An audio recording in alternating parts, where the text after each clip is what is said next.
Kembali di Anyus Malam pemirsa, rumah eks Kepala Badan Gizi Nasional Dadan Hindayana di Kota Bogor tampak sepi pada Rabu pagi.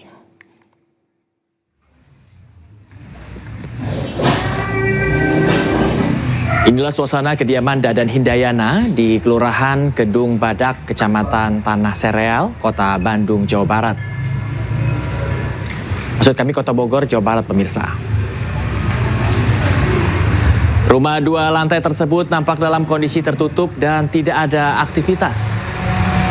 Menurut keterangan seorang satpam, rumah sudah kosong sejak ditinggal penghuninya pergi menjalankan ibadah haji.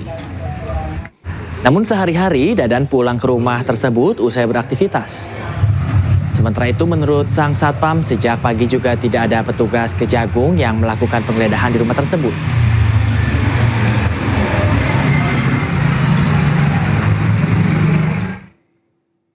Direktur Penyidikan Jampitsus Kejagung, Syarif Sulaiman menyebut ada dugaan aliran dana miliaran rupiah per hari ke Yayasan Mitra Program MBG. Ironisnya pemirsa, yayasan tersebut terafiliasi dengan para petinggi BGN. Oleh yayasan-yayasan pada setiap sekolah. Namun pada faktanya, yayasan-yayasan yang ditunjuk sebagai mitra SPPG merupakan yayasan yang dijadikan sarana untuk kejahatan dan terafiliasi dengan pejabat atau pegawai BGN yang tidak memenuhi syarat untuk menjadi mitra SPPG, namun tetap ditunjuk dengan cara dilakukan pengaturan verifikasi pada portal mitra BGN dengan adanya atensi dari tersangka. Dan yayasan-yayasan tersebut mendapatkan insentif miliaran rupiah ya, setiap hari, dan yayasan-yayasan tersebut terafiliasi diantara dimiliki oleh saudara DH, saudara SS. Program MBG yang menjadi prioritas nasional justru menjadi bancakan korupsi. Kejagung menyebut uang miliaran rupiah per hari diduga mengalir ke yayasan yang terafiliasi dengan para petinggi BGN. Dan pemirsa, untuk membahas lebih dalam kita terhubung dengan penyidik KPK 2013 hingga 2021 Yudi Purnomo. Ya, selamat malam Pak Yudi. Pak Yudi, menurut Anda, ya, Mas Bayu, siap. Pak Yudi, menurut Anda bagaimana cara agar penyidik membongkar korupsi ini dan tidak hanya berhenti di 3 tersangka saja? Ya, saya lihat bahwa kejaksaan sudah di jalan yang benar ya, dalam upaya untuk membongkar kasus dugaan korupsi ini, apa yang sebenarnya terjadi. Kita bisa melihat ya dari adanya tersangka ya yang langsung adalah pucuk pimpinan di BGN, 1 orang kepala dan 2 orang wakil kepala. Artinya ke bawahnya jejaringnya itu tinggal menunggu waktu. Dan kalau kita tahu bahwa sebenarnya modus ini kan adalah modus yang lama ya, bagaimana memanfaatkan anggaran yang ada, kemudian prosesnya seperti apa, yaitu dengan ya kompetensi yang mereka miliki termasuk kewenangan. Dalam hal ini adalah yayasan-yayasan yang ternyata digunakan sebagai kamuflase, di mana mereka mempunyai konflik kepentingan ataupun mempunyai pengaruh ya di dalam yayasan tersebut. Itu yang pertama. Kemudian yang kedua ya, saya melihat bahwa dalam kasus ini ternyata bukan hanya terkait dengan yayasan saja ya, tetapi juga ada kasus-kasus pengadaan-pengadaan yang kita tahu sempat viral.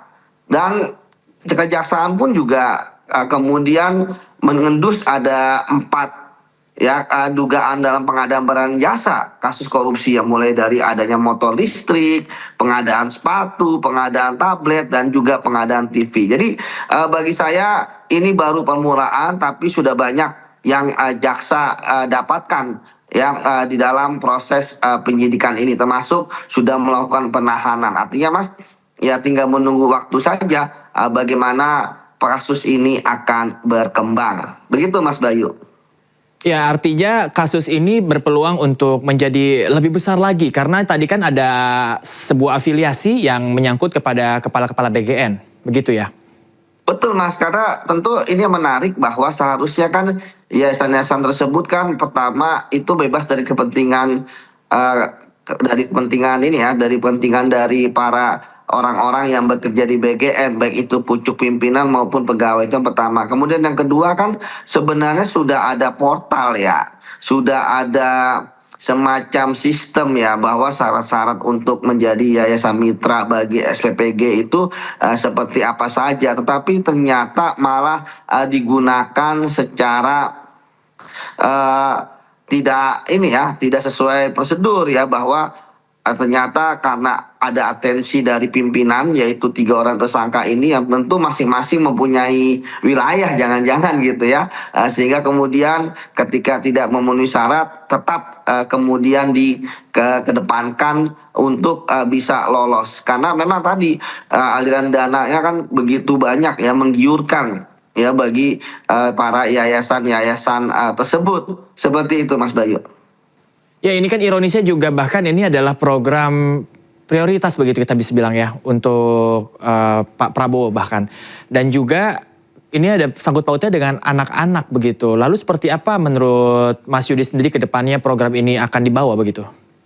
Saya pikir program ini harus tetap dilanjutkan, itu yang pertama. Kemudian yang kedua kan pucuk pimpinan sudah berganti. Memang Mas Bayu ya, dalam teori korupsi itu ikan busuk dari kepala ya. Jadi kepalanya memang harus diganti, apalagi sudah tersangka juga. Ya kita berharap ini efek jerak. Jadi apa yang terjadi selama ini kan terkait dengan banyaknya ya viral-viral ya, mulai dari menu ya, keracunan dan sebagainya. Jangan-jangan ini itu adalah puncak dari gunung es yang terjadi, dan ini kan terbukti bahwa ya salah satunya adalah dugaan korupsi ini.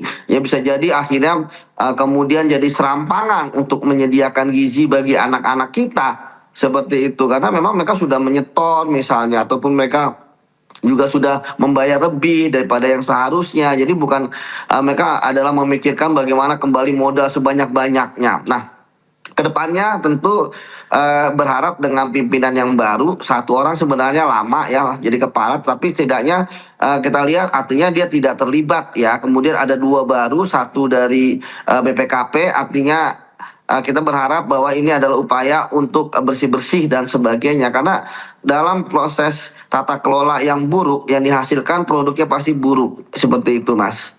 Ya ironis sekali ya, karena adanya kasus ini jadi banyak anak-anak bahkan yang jadi korbannya. Lalu juga ini dari kasus ini juga katanya ada aliran uang sebesar 1 miliar per harinya. Ini bukan sama sekali tidak kecil bahkan angkanya. Bagaimana pendapat dari Mas Yudi? Ya ini tentu penyidik nanti akan melakukan follow the money ya. Bagaimana uang tersebut, siapa saja yang kemudian menerima, dan bagaimana kemudian digunakan untuk apa, dan kemudian dikumpulkan di mana, apakah kemudian disimpan ataukah kemudian berubah menjadi aset, apakah ada dalam negeri ataupun ada di luar negeri. Karena tadi MBG ini kan kalau misalnya oleh orang-orang yang nggak berintegritas kan sangat menggiurkan uang yang ada di dalamnya, sehingga tadi kepala saja sampai akhirnya mau ya melakukan tindakan-tindakan sehingga menjadi tersangka dan ditahan. Tapi yang menarik bagi saya adalah ini langsung bertiga gitu ya, ex pimpinan. Artinya sepertinya sudah ada kesepakatan di antara mereka untuk bersama-sama ya, alih-alih padahal sebelumnya kita tahu background mereka berbeda-beda, tetapi kemudian bukannya mereka kan sudah diberikan amanah, tadi benar kata Mas Bayu bahwa ini ada prioritas Pak Presiden Prabowo, harusnya mereka tuh all out gitu ya, tapi kemudian ya yang ada di pikirannya adalah bagaimana kemudian mendapatkan uang seperti ini, yang bagi saya sangat-sangat berbahaya ya, yang bagi saya sangat-sangat tidak tidak sesuai dengan semangat dari Pak Presiden Prabowo yang ingin gizi masyarakat, gizi anak-anak kita itu yang baik, yang kemudian akan kita manfaatkan dalam waktu bertahun-tahun ke depan. Kalau sekarang kan artinya pemenuhan gizinya ini kan tidak sesuai dengan target ya, artinya pasti ada diturunkan speknya, dan kita bisa lihat banyak sekali viral ya, makanan-makanan yang masyarakat dan publik sudah paham bahwa makanan itu harganya nggak 10.000 misalnya, nggak 8.000 misalnya, itu di bawah itu, dan ini ternyata ya tadi dugaan kita terbukti ya, ada dugaan korupsi di dalam proses tersebut, dan saya pikir ini juga tentu harus dibongkar ya, karena sangat penting ya, biar ada dua arah Mas Bayu. Yang pertama adalah bagaimana pimpinan yang sekarang mampu membawa Badan Gizi Nasional menjadi tata kelolanya baik. Yang kedua, bahwa ini harus dibongkar sampai ke akar-akarnya. Seperti itu Mas Bayu. Iya, banyak sekali institusi nih Mas Yudi yang akhirnya punya dapur SPPG. Apakah ini nantinya akan mempersulit untuk penyelidikan berjalan? Ya, kalau dari saya kan yang dilihat kan dari tadi pelaku-pelakunya dan yang mana yang bermasalah. Jadi kalau tidak bermasalah ya bagi saya tidak perlu takut gitu ya. Itu yang pertama. Kemudian yang kedua ya tentu lokalisir ini kan terkait dengan tempus dan lokus deliktinya. Seperti itu, terutama pada mereka-mereka yang tidak sesuai dengan standar. Dan kalau kita lihat, dan kasus ini kan adalah tata kelola.